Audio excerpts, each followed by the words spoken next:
ভারতের ঝাড়খণ্ড রাজ্যের গোড্ডায় নির্মিত আদানি গ্রুপের কয়লাভিত্তিক বিদ্যুৎ কেন্দ্র থেকে বিদ্যুৎ সরবরাহ পুরোপুরি বন্ধ হয়ে গেছে। এতে বাংলাদেশে বিদ্যুৎ সরবরাহে ঘাটতি হওয়ায় লোডশেডিং বাড়ার আশঙ্কা করা হচ্ছে। বিদ্যুৎ কেন্দ্রটিতে ৮০০ মেগাওয়াট ক্ষমতার দুটি ইউনিট আছে। কারিগরি ত্রুটির কারণে প্রথম ইউনিট থেকে উৎপাদন বন্ধ হয়েছে ৮ এপ্রিল, আর দ্বিতীয় ইউনিট বন্ধ হয়েছে শুক্রবার দিবাগত রাত ১টার দিকে। এতে বিদ্যুৎ সরবরাহে ঘাটতি তৈরি হয়েছে।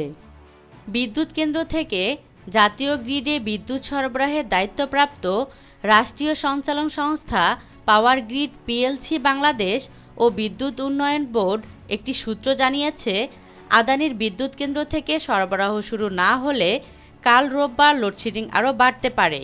ঘাটতি মেটাতে পেট্রোবাংলার কাছে বাড়তি গ্যাস সরবরাহ চেয়েছে পিডিপি। আদানির বিদ্যুৎ কেন্দ্রে ব্যবহৃত কয়লার দাম নিয়ে বিরোধ আছে। এটি নিয়ে আদানি ও পিডিবির মধ্যে আলোচনা অব্যাহত রয়েছে। বকেয়া শোধ নিয়েও বিভিন্ন সময় তাগাদ দিয়েছে আদানি। গত বছর একবার বিদ্যুৎ সরবরাহ বন্ধ করে দেয় আদানি।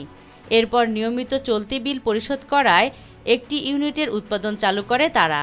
গত ফেব্রুয়ারিতে পুরো বিদ্যুৎ সরবরাহের অনুরোধ জানায় পিডিপি। এরপর মার্চের শুরু থেকে দুটি ইউনিটের বিদ্যুৎ সরবরাহ করে আদানি।